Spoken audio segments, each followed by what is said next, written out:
Mahkamah Konstitusi hari ini akan menggelar sidang putusan dismisal 310 perkara gugatan hasil pemilu kada 2024.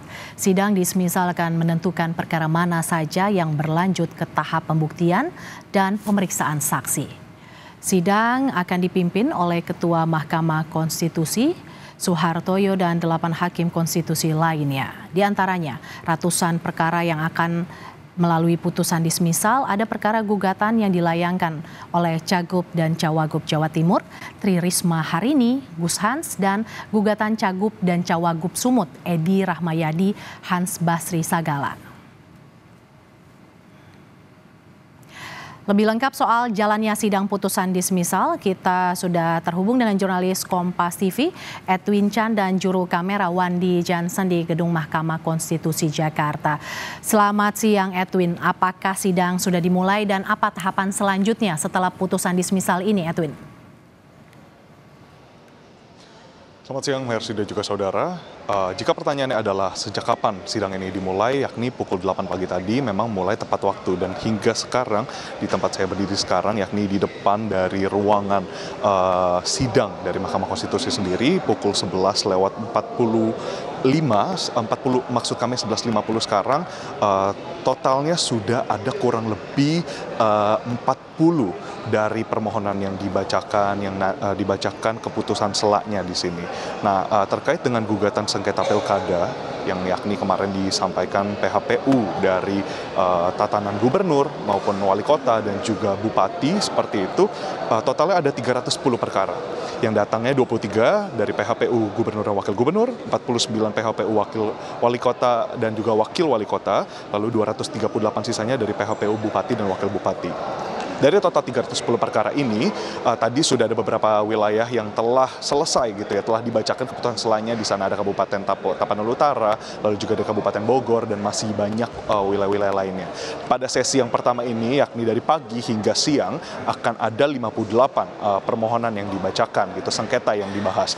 Lalu untuk di sesi kedua dari siang menjelang sore nanti, itu akan total ada 53 perkara. Nah, itu akan bergulir sampai besok, karena memang untuk pembacaan atau dismisal ini sendiri akan berlangsung dari 4 sampai 5 Februari 2025. Lalu tadi sempat disorot oleh kita bahwa kapan akan dibacakan untuk dari sengketa dari pemilihan gubernur Jawa Timur dan juga Sumatera Utara. Nah, sampai sekarang belum ada pembacaan dari sengketa tersebut. Namun jika yang bisa saya rangkum bagaimana nantinya kira-kira dari sengketa yang akan dibacakan permohonan ini datangnya dari Risma dan juga Gus Hans di sini, yang memang menyatakan dalam permohonannya mengklaim untuk meminta diskualifikasi terhadap pasangan calon Gubernur Jawa Timur Hovifah dan Emil, karena memang dalam klaimnya mereka menyatakan bahwa Hovifah dan Emil melakukan kecurangan yang dinyatakan struktural, sistematis, dan juga masif. Nah, seperti apa nanti akan kita tunggu, apakah nantinya akan masuk ke dalam pembuktian atau perkaranya dihentikan. Lalu yang berikutnya dari Pilgub Sumatera Utara, di sini kita ketahui bersama bahwa Edi Rahmayadi dan juga Hasan Basri Sagala, di sini Edi dan Hasan dalam permohonannya juga mengklaim bahwa untuk meminta KPU untuk membatalkan hasil kemenangan dari pasangan calon Bobi dan juga Surya. Mengapa demikian? Karena dinyatakan bahwa terdapat intervensi dari luar pun di sini menyaksikan, di mana dalam pemungutan suara susulan atau pemungutan suara lanjutan ini tidak dilakukan oleh KPU. Diklaimnya seperti itu. Nah, pemungutan suara kemarin itu memang yang disorot adalah beberapa TPS-TPS yang mengalami banjir, yang harusnya diulang atau disusul gitu pemungutan suaranya, tapi tidak dilakukan. Itu yang menjadi klaim dari Pilgub Sumut dan juga Pilgub Jawa Timur. Nah, itu akan kita nantikan bersama. Namun jika dilihat dari rencana total ada kurang lebih 58 tambah 53, kurang lebih 111 dari sengketa yang nanti akan dijalankan pada sesi 1 dan sesi 2 tadi, seperti sudah saya jelaskan, belum ada nomor sengketa dari kedua pemilihan gubernur tersebut. Nah, di sini dari keduanya memang mengajukan KPU untuk membatalkan peresmian calon gubernur dan calon wakil gubernur, di mana usainya nanti ketika dismisal telah dibacakan, di sini memang ranahnya itu ada pada persyaratan formil, yakni legal standing atau kedudukan hukum. Apakah mereka memiliki kedudukan hukum untuk melanjutkan nantinya melihat perkara ini dihentikan atau nantinya pembuktian ini bisa dilanjutkan. Nah, pembuktian ini sebenarnya untuk membuktikan kecurangan atau temuan-temuan di lapangan yang telah kemarin diperiksa oleh Mahkamah Konstitusi pun juga telah diajukan oleh termohon.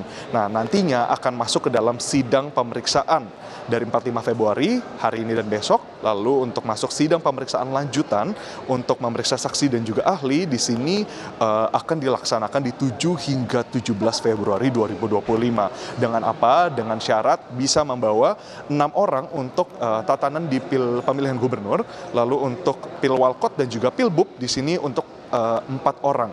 Nah, ini terdiri dari saksi dan ahli sesuai dengan komposisi yang memang dinyatakan oleh Mahkamah Konstitusi. Nah, tadi kami juga sempat mendengar pernyataan dari Ketua Mahkamah Konstitusi di sini Soehartoyo yang menyatakan pada hari ini Mercy dan juga saudara memang untuk pembacaan putusan sela ini dibuat secara pleno atau dibuka secara umum, tidak ada sekat-sekat, tidak ada panel-panel dari para hakim konstitusi. Nah, tadi dari pantauan kami sejak pagi tadi kami hadir pun sampai saat ini di ruangan ini mungkin tempat saya berdiri sekarang terbilang sepi, tapi di bawah ramai, begitu ramai dan memang semua orang menunggu baik termohon maupun pemohon. Seperti itu gambaran dari Mahkamah Konstitusi, Mercy. Sidang putusan dismisal sengketa Pilkada 2024 hari ini digelar. Terima kasih jurnalis Kompas TV Edwin Chan yang melaporkan langsung dari gedung Mahkamah Konstitusi. Terima kasih Edwin.